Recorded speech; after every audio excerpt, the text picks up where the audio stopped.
let me tell you this, because no one's asked me about the specifics of my crime, and this is really the thing that keeps me going. It's not just being in prison and working at the governor's mansion and him doing the program about guys getting out of prison and getting back into society. The main focus of my wanting to get back into help is because my crime is of a domestic nature. Right. My fiance, the one that I moved down here with, is the life that I took. Okay. So it was a domestic crime. It was a crime of passion. Okay. Well, it was spur of the moment. It was, without going into the gory details, it was a decision. It was a passionate decision that was made from the fact that there was a possibility that my life would have to be spent without her, and I guess it was from a conversation, and from that the situation just turned violent. I mean, there was it just happened really quick, and I spent a lot of time in counseling in the prison system, and there's not a lot of guys who are locked up for what I was locked up for that's willing to try to dig in and find out exactly what happened. Because this is not a person that it was like someone I met, like 6 months prior. This was like the love of my life, and then we have a child. So, and our families were very close, because we grew up around the same neighborhood. So it's something I'll never forget, something I will never ever live down, and something I will always have some remorse about. Yeah. So you have to survive or to go on, you have to put it on the back burner, but at the same time, this is something you never want to forget, because there are guys right now that could be contemplating doing this to their loved one. There could be someone sitting in prison who just committed this crime. There could be a woman who's just contemplating to hurt her partner or her husband. And so I kind of want to be that person that can go in and say, look, don't do this, because you're not thinking ahead, not for yourself. Not only you're not thinking for yourself, but the person that you're about to hurt. This person has a right to live. This person has a right to go on in life. This person has a right to be something, and you have no right to do what you're thinking about doing. Yeah. So you need to stop right now and think of something else. And if I would have had maybe if someone else was in that house and could have slapped me or shook me or could have hey man, think about what you're about to do, then I think the outcome would have been different. And this is one of the questions the counselors and the psychiatrists asked me when I was in the prison system. Was your father a batterer? Did you ever see anybody else? Nothing. And that was the hardest part, to actually believe that I had the capability of doing something like this.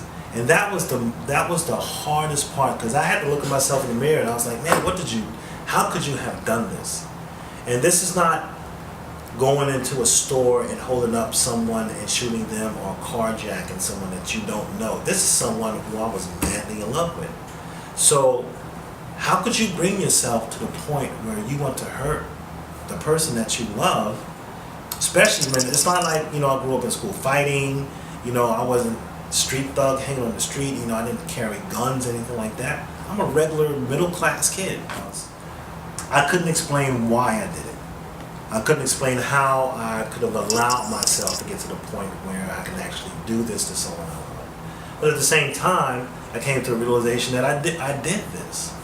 And for someone who had their life taken away from them, definitely for someone who didn't deserve it, for someone who was just being who they were and I just couldn't handle who they were, I deserve punishment. So the pain and the suffering and the embarrassment that I caused my parents, my family, and the pain and suffering that I caused her family, prison was, it was deserved. It was the least I could have done, or the least punishment that I can suffer.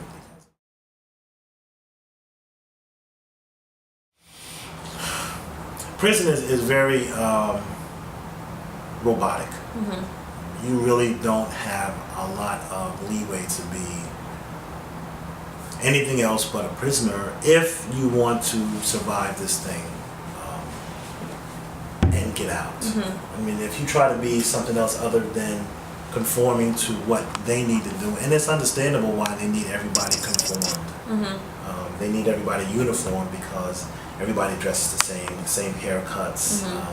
You know, a couple of choice of sneakers you can choose from because they don't want you to have individuality. So you really have to be conformed to the system to survive, but there's always a slight window to be yourself. And so a normal day is, you know, to get up for the child, do your detail, count time. You know, everybody has to be accountable. So there's, depending on the prison, you have so many different counts.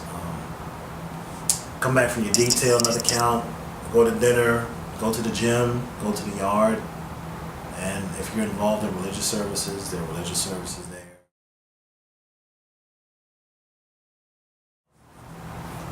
So it's a 17-man crew, or at least it was when I was there. It's maybe a smaller crew now. And they have guys that work on the outside and guys that work on the inside. They have the yard crew and the house crew. So the governor's mansion, they put out a call to, no, actually they call the transitional center, the superintendent of the transitional center, and they tell them, look, we have a couple of openings. So the superintendent at the transitional center will call different prisons. Do you have a guy that fits this profile? Do you have a guy that fits this profile? What used to be the governor's wife, but she doesn't do it anymore. But a couple of representatives from the mansion, they will come and they will interview you. And then a state trooper comes and will ask you different questions. Can you do this? Can you do that? Can you do this? Tell me about yourself. Just like a regular interview. And if they like you, you will be part of that team that works at the governor's mansion. If you're not chosen, you go back to prison. And what year? That happened to me the first time. Really? Yeah. That's disappointing. Because it's like this. I mean, you know, I don't want you to picture a prison, but picture a prison. And the barbed wires and the fences and, you know, just like if you're in a cell house in a prison, you have to go through like 4 doors just to get to the hallway. You know, so imagine that. And then imagine being at the transitional center where it looks like this. So, you know, they send you up there for the interview and you're sitting in what they call the day room and you're looking out the window and Ponce, you ever been to Atlanta? Yeah. Ponce and Leon is right there. So instead of looking at, you know, Georgia is wide, it's vast. So sometimes they put the prisons in the most remote areas. So instead of looking at deers and trees behind barbed wire fences and bars, you're looking at Ponce. You know, so that's a big difference. So you sit in the day room, the first time I went up there, and I'm looking at ponds, and I was like, wow, it's been years since I've seen actually people in cars. You know, people besides correctional officers. And they had like 2 openings, and it was like 6 of us. So the first 2 guys that went in the interview, they chose. So you know what happened to the 4 of us? Oh man, you're talking about right. But anyway, when I first got there, I was, you know, I was working on the yard, cutting grass, pulling weeds, everything what do you call them? Landscaper? Landscaper. It was a landscaper. So I was a landscaper at the mansion. It's when Governor Dio came in. And you're just talking about just the best down-home, wholesome people that you ever want to meet in your life. Is Governor Dio and his wife. And his family. Now, the Dudes, they had a beautiful family too. They were very nice. But the deals were like godsends, you know. And so the governor would see him every morning on his way going to the Capitol. We would talk for a couple of hours. And then his wife would, you know, she's the host. She would entertain people. We had, you know, school kids would come up and tour the mansion. They had tours at the mansion every day. She would host luncheons and dinners and sometimes breakfasts. And she was like all the guys that worked up there, she was like our best friend. She was like our mom. You know, yeah, and she would notice if we came in one day, we had a sniffle, she would notice we had a cold, and she's like, you know, you gotta take care of yourself. You gotta, you know, put your coat on and take care of yourself and drink some tea. I mean, she was everybody's mom. So we became very close. And then, of course, her family is so supportive. You know, they treat all the guys at the mansion like we're their children, part of their family. The transitional center is just that. It's your way of transitioning from prison to the regular free world, and it's like a bridge between the prison and free society. Okay. So you stay in the transitional center during the day, and you work at night. And your goal at the transitional center is to find a job. And they give you time to go look for a job. They give you time to do this. And after you finish your job, you go back to the transitions. You know, when you, and of course you guys don't know this, but if you can imagine just the magnitude of the crime that I committed, just having that on your shoulder. And I remember just being on the bus for the first time, you know, it's like I felt like I had a big sign, you know, stand back, prisoner, you know. But you know, no one cares. Everybody, no one is going to, and what I realized later, no one has time to really stare at you in the bus and be concerned about your problems, because they have enough problems of their own. So just being able to melt back into a workforce and having a responsibility now of bills and working and things like that. If it was not for the transitional center, it would have been a lot more difficult. To spend that many years in prison and just to jump back out into the society, the workforce like that, that would have been very difficult. So. What about organizations? When I realized I was going to get released, because this was my prayer, you know, to God, you know, if you release me, then I promise this is what I'm going to do. This is what I want to do. No one should have to go through this. The person who had their life taken, their family shouldn't have to go through this. And the person who committed the crime, their family shouldn't have to go through this. And if I could do anything to prevent one family, one person, you know, one incident from happening, and sometimes I may never know that.